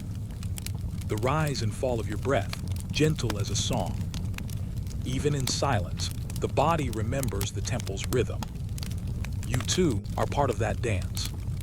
The temple dancers remind us that devotion is not only spoken. It is lived. It is breathed. It is moved. When the body sways, when the voice hums, when the heart opens, the divine is near. Every step can be a prayer. Every gesture can be a song. Every moment can be sacred rhythm. The night deepens further now. The stars above drift slowly across the sky, as if they too are dancing, tracing arcs of light in the endless dark. The earth is quiet, yet within that quiet, an eternal song continues. It is the same song the dancers move to. It is the rhythm of life itself. Soft, steady, eternal.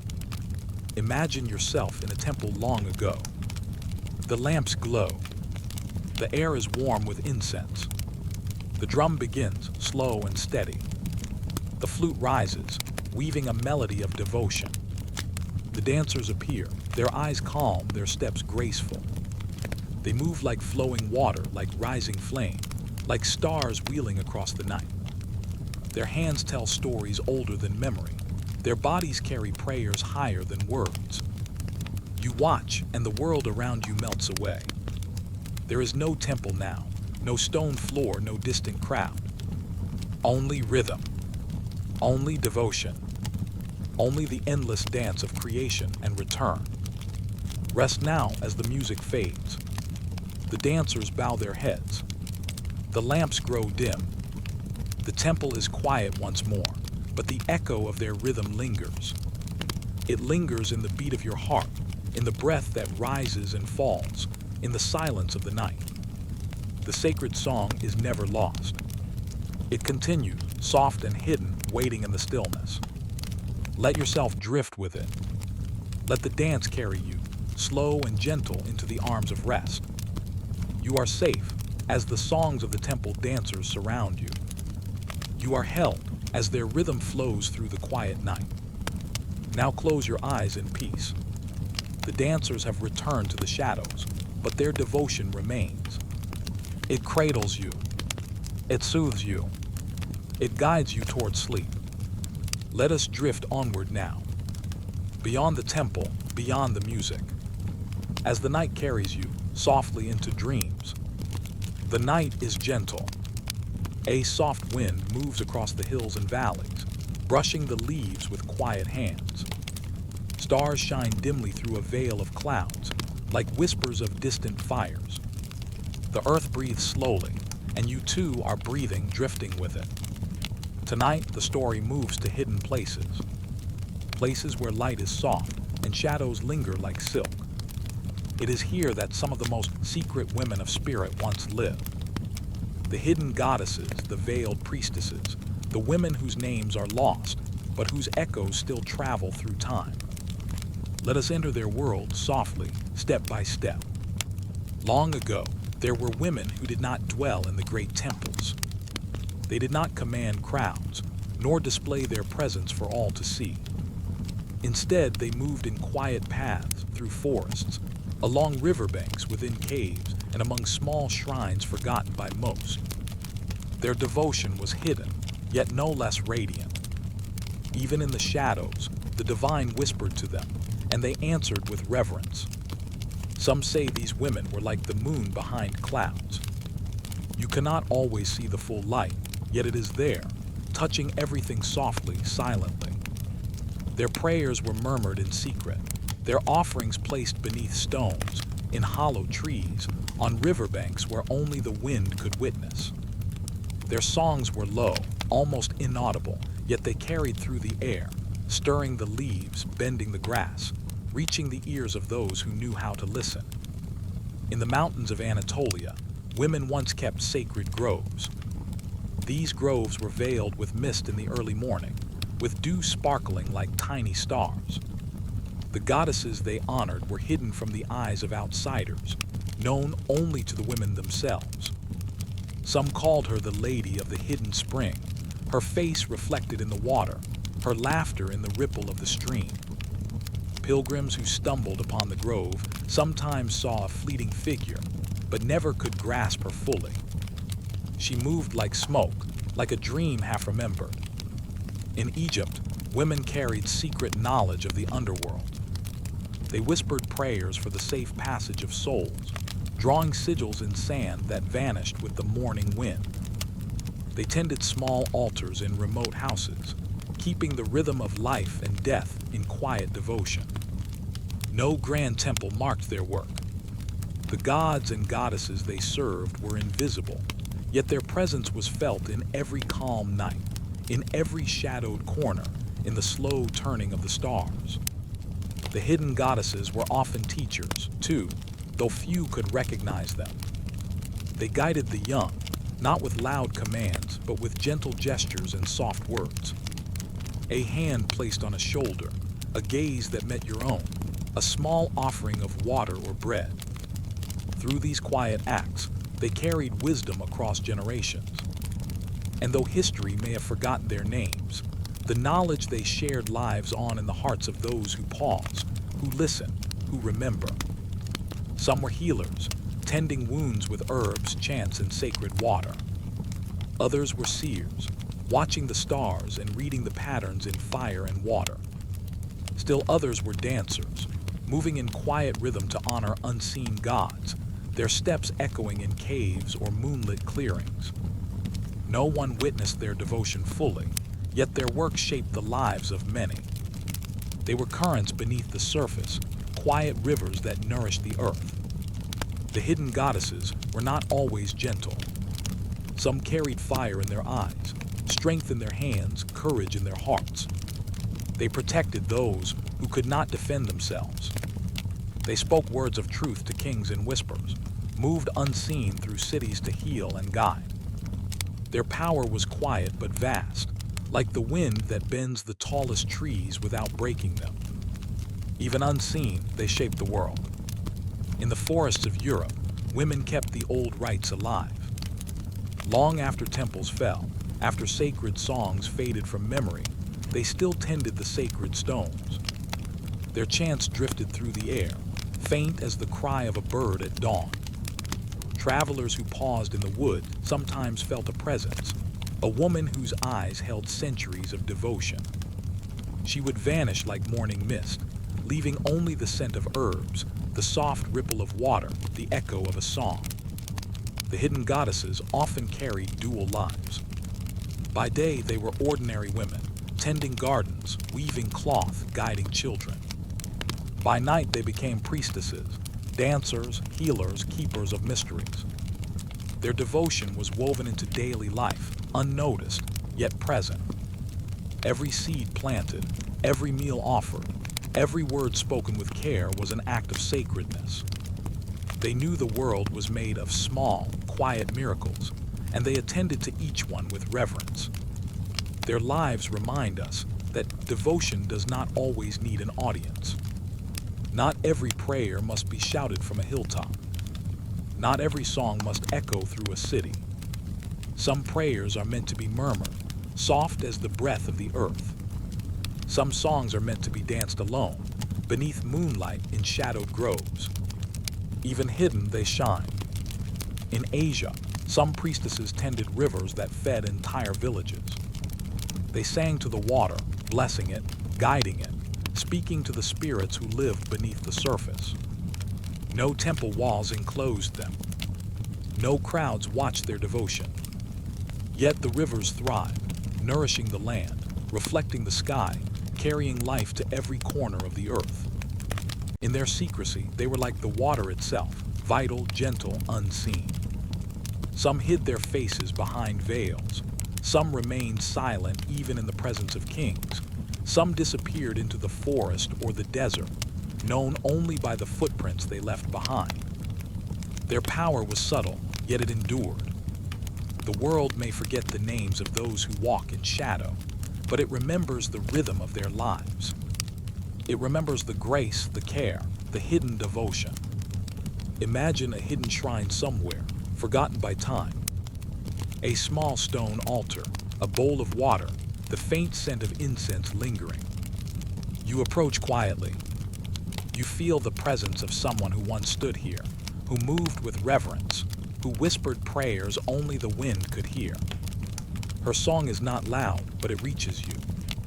It travels through the still night, brushing your soul with calm, carrying the memory of devotion that never needed praise. Now drift with that song. It rises and falls like the gentle tide, like breath in sleep, like the soft beat of your heart. The hidden goddesses are near, though unseen. Their rhythm flows through your veins, their devotion cradles you, their quiet power guides you. They remind us that the divine is not always on display. It is found in the small, hidden corners of the world. It is in the quiet gestures, the whispered prayers, the soft songs that rise only for those who pause to listen. Even when forgotten, the devotion of the hidden goddesses continues. It moves unseen, shaping the world like a river carving valleys, like roots holding the soil, like stars wheeling in the night sky. The night deepens. The clouds part slightly, and stars peek through. The air is warm, scented with earth and herbs. The world is calm. And in this calm, you feel the presence of the hidden goddesses. Not as figures of power, but as whispers, as songs, as breath. Their devotion is here, soft as a river, steady as the moon's journey across the sky. Rest now as the shadows embrace you. Let the echoes of their secret prayers flow through you. Let their hidden songs guide you into sleep. Their work, their devotion, their quiet lives, all are alive in this moment. You are cradled, you are safe, you are held. Let us drift onward now. Past temples, past rivers, past the shadowed groves. As night carries you gently, softly into dreams. Night settles softly upon the earth. The air is warm with quiet winds, carrying scents of herbs, smoke, and distant flowers. Above, the stars blink slowly, as if breathing with the world below.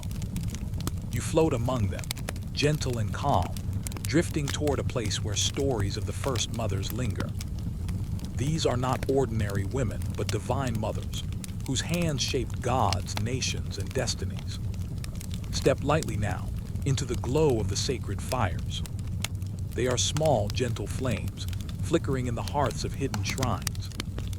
Here, women have gathered for centuries, guiding lives, weaving destinies, and holding the wisdom of beginnings. Each flame is a memory, a heartbeat of the past, a whisper from the first mothers who once moved among us. Let your breath slow and listen to the stories carried in this warm, quiet light. In the valleys of Sumer, the mother goddess Ninhursag tended the soil and the first life that sprang from it. Her hands pressed into the earth, soft and firm, shaping the mountains and valleys. She was the womb of creation, gentle yet powerful, holding all beginnings. Farmers, priests, and wanderers felt her presence in the rhythm of planting and harvest, though they rarely spoke her name aloud. Her wisdom was found in the seeds, the streams, and the slow turning of the sun across the sky. In the far reaches of Egypt, Nut, the Sky Mother, arched gracefully above the world. She cradled the stars in her hair, carrying them safely across the night. From her, life and light poured gently into the land, filling it with possibility. The mothers of the earth looked to her and learned patience, the art of balance, and the quiet strength of holding space for all life. Nut's presence was invisible to many, yet unmistakable to those who watched the night sky with reverence. The divine mothers often taught through stories and songs. They spoke of children who would become gods, kings, and heroes. They whispered guidance into the ears of mortals, planting ideas that would bloom over centuries. In soft tones, their voices reached the hearts of women who would continue their work. Their wisdom was never loud, never forceful. It was a stream, moving quietly, nourishing all who paused to drink from it. Consider Demeter, mother of Persephone, who taught about the cycles of life, loss, and return. Her story is a soft breath across the fields. Even when her daughter vanished into the underworld, Demeter's care did not cease. She whispered to the grains, to the earth, to the rivers, asking them to hold life until her child returned. The earth listened, and through her gentle vigilance, the seasons began to turn, teaching humans about patience, hope, and quiet strength. In the forests of India, mothers like Aditi shaped the heavens with their prayers. She held the cosmic order in her arms, cradling the celestial spheres and the first gods. Her hands were soft, but her wisdom was vast. Through her, humans learned the importance of harmony, of nurturing all beings with care. She taught that creation is not just a single act, but a long, tender unfolding. Other mothers carried gifts of knowledge. Saraswati, goddess of learning and music, showed that the mind and the heart are nurtured together. Her wisdom was like water, flowing softly, never hurried, touching all who would listen. She taught that patience in learning is devotion, that listening carefully is prayer. Through her presence, the world learned that knowledge itself is a form of tenderness, a way of loving the unfolding of life. The divine mothers often appear in multiple forms, in different lands, across many stories. Some are gentle and soft, like dew on a quiet morning. Others are fierce, holding the future with strong hands, guiding it with steady care. They move through myth, not as rulers, but as nurturers, teachers, and protectors of life's unfolding. In their stories, birth and creation are sacred acts, each moment held with reverence. The mothers teach through touch and gesture, not always through words. A hand laid on a child's shoulder, a smile in the dark, a song hummed beside a river. Even small acts carry wisdom, quietly shaping destinies like water carving stone over centuries.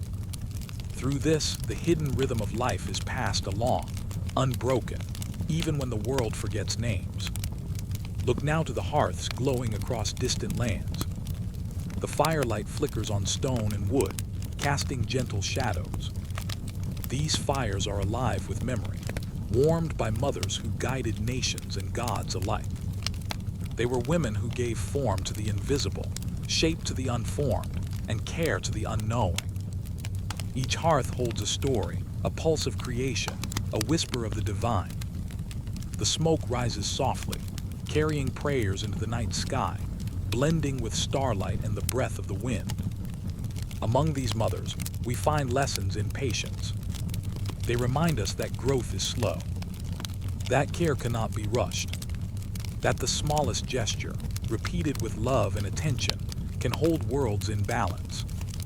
Through quiet acts, through consistent devotion, through steady presence, they shape the universe. In Mesopotamia, mother goddesses held the fates of kings and cities in their hands. They were seen only by those who listened, only by those who watched closely. Their guidance shaped armies, families, and crops. Yet they never demanded recognition. Their wisdom is still with us, in the hidden paths of life, in the gentle unfolding of days, in the quiet turning of the seasons. Even mortal mothers carry echoes of this wisdom. Each day of care, each whispered word, each gentle choice is a reflection of the divine.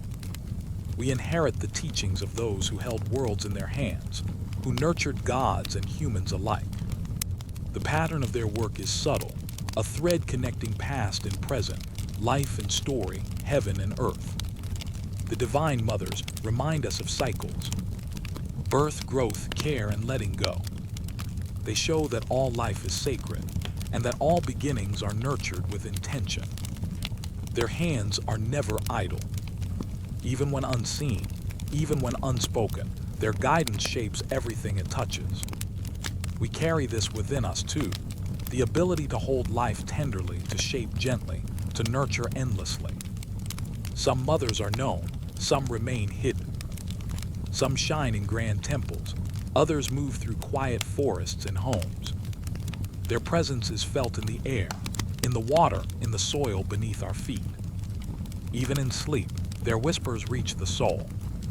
They are timeless, unending, flowing through generations. Now, imagine a sacred fire before you. Its light is soft, golden, comforting. You feel the warmth on your skin, the gentle hum of life in the flames. The divine mothers sit near this fire, invisible but present, their hands guiding, their whispers soft as the wind. They teach you patience. They teach you care.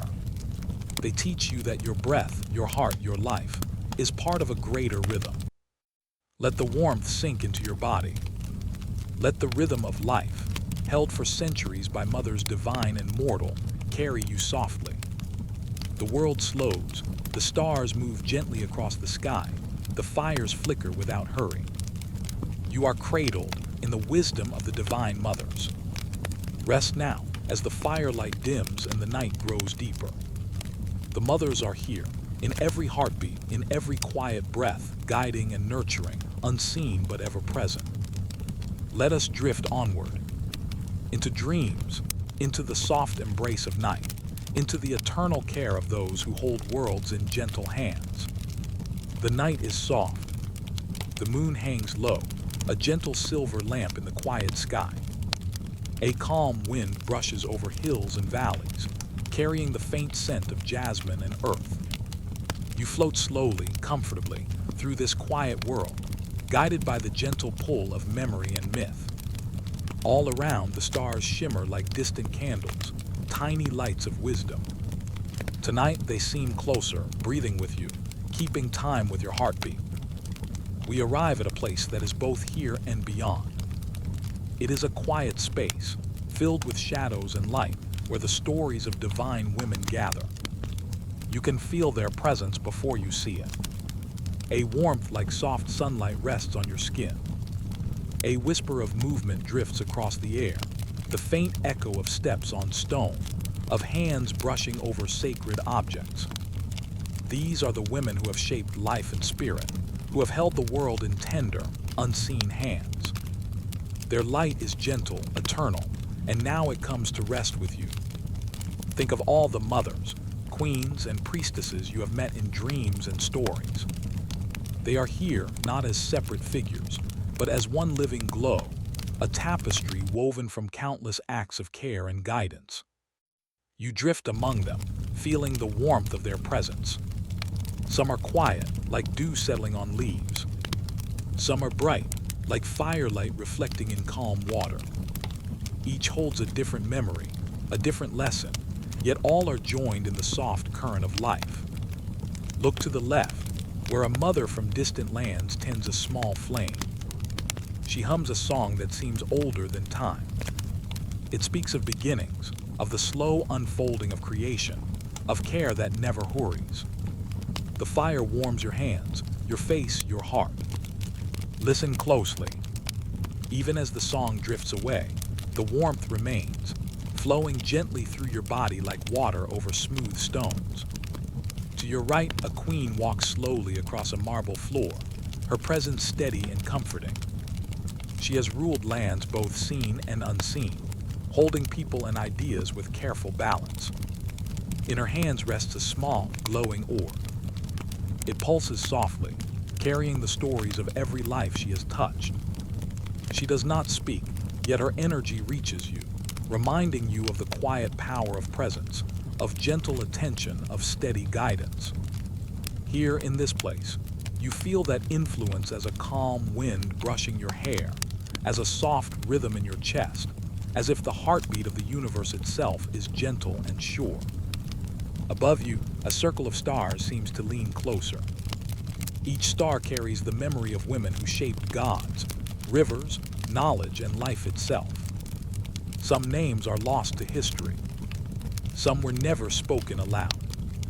Yet their energy lingers, forming a tapestry of light and calm that now envelops you. The past and present merge.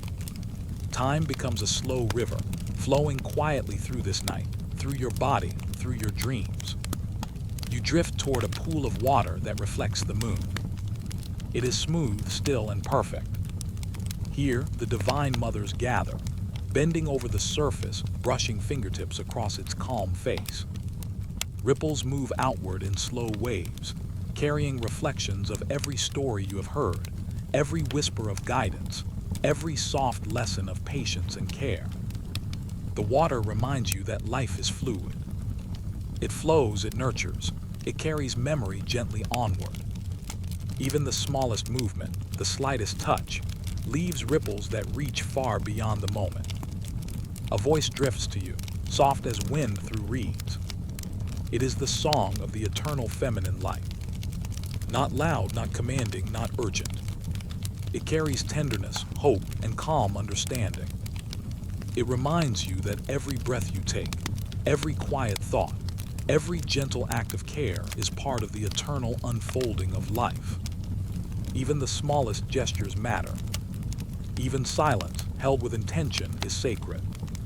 You walk slowly now, along a path lined with glowing lanterns. Each lantern represents a divine woman whose life touched others in ways both quiet and profound. Some guided kings, others taught children. Others sang prayers that carried across deserts, mountains, and oceans.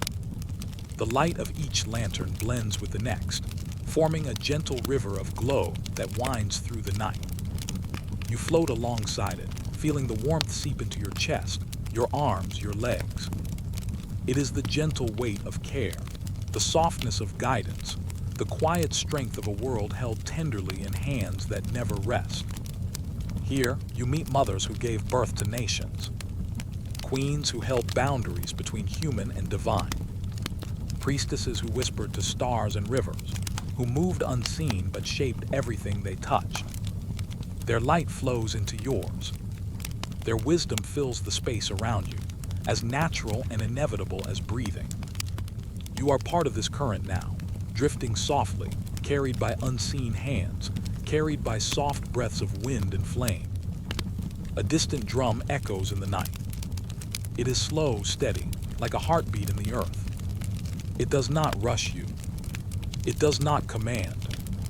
It is simply present, reminding you of rhythm, of life, of calm cycles that continue whether we notice or not. The drum is carried by the wind, wrapping gently around your shoulders, around your heart, around your mind. You breathe with it. You float with it. You rest with it. Soft scents of incense rise from hidden corners, mingling with the night air. They carry the memories of offerings made long ago, Flowers laid, water poured, prayers whispered.